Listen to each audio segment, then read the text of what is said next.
Recently, a business friend shared with me that his business is becoming unviable. I was surprised by his remark because his business is of substantial size. He's generating 8 figures and employing close to 100 people in Singapore. I asked, why is it not viable anymore? He told me he was getting squeezed by his biggest client and the business is barely making profits as a result. This client represented about 30% of his revenue and has a big impact on his bottom line. He runs a distribution trading business in Singapore, which means he sells the goods to his client, which in turn sells the goods to the end consumer. In other words, he's like a middleman. And that is where the problem lies. The end consumers do not know him, and that means his company is replaceable. Because his company is replaceable, he doesn't have power over the pricing. Let's look at an example of the airline industry.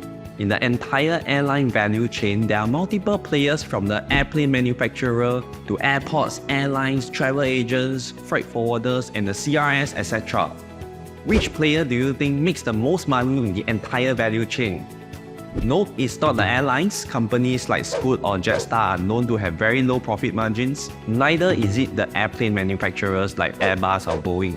The answer can be found in a report by McKinsey on the travel industry across the world. The player in the value chain that makes the most money are the travel agents. The biggest travel agents in today's context are your Agoda, Booking.com or Expedia. You can see from this analysis that travel agents' return on capital is a very high double-digit number, as high as 45%, which is insane. They are way more profitable than the rest of the players in the industry. Why is that the case? This is because they own the consumers. There is a golden rule. He who owns the consumer is king. They are the ones that call the shots and dictate the rules in the industry. For example, if you were to go shopping in NTUC FairPrice, you have a trust and affinity towards the brand. You feel safe buying meat and fishes from NTUC FairPrice. In many cases, you don't even know which company supplies the fresh meat and vegetables to NTUC FairPrice, and you do not care, you trust NTUC. This means that NTUC FairPrice can change their supplier anytime without losing customers. This is why NTUC FairPrice or Cold Storage has the bargaining power over their suppliers.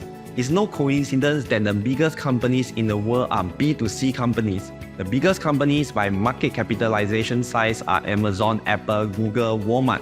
They own the consumers and they have a strong brand. In Singapore, wholesale trading is the most common type of business in Singapore based on stats from ACRA. This is because over here we don't have enough land to build big factories. Neither do we have massive amounts of cheap labor to run the factories, so we generally don't produce the goods.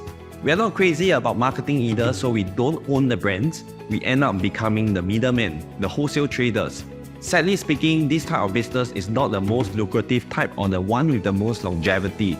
Middlemen can be replaced anytime by brands.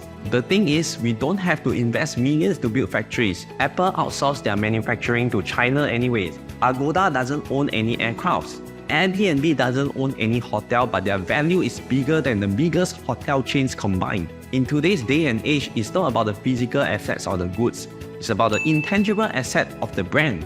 My mentor Boyd realized this early on in the game as well. He started his business by being a wholesale trader. He was reselling electronics equipment to companies. While he made good money doing that, he knew that this isn't a long-term play.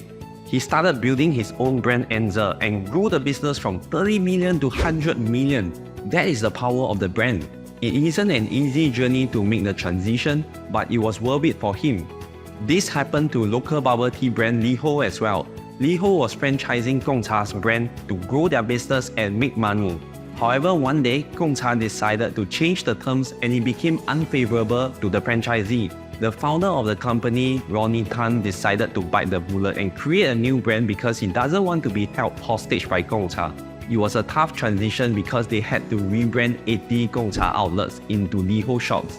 As of the recording of this video, Liho is still going strong at about 90 outlets in Singapore, so it was a good move by the founder. They enjoy higher profit margins because they don't have to pay royalties to Gongcha anymore, and they get to build their own brand. They can also bring the brand overseas and sell franchise opportunities in other countries as a brand owner. The rewards are plenty. For any entrepreneur, building our own brand is never easy. We have to do marketing and product quality control among many other things. But it's a journey that's worthwhile. You are not building other people's brand, but a long-term business with longevity. Thanks for watching this video. Do like, subscribe, and press the bell notification button so that when new videos are released, you will be notified. I'll catch you soon.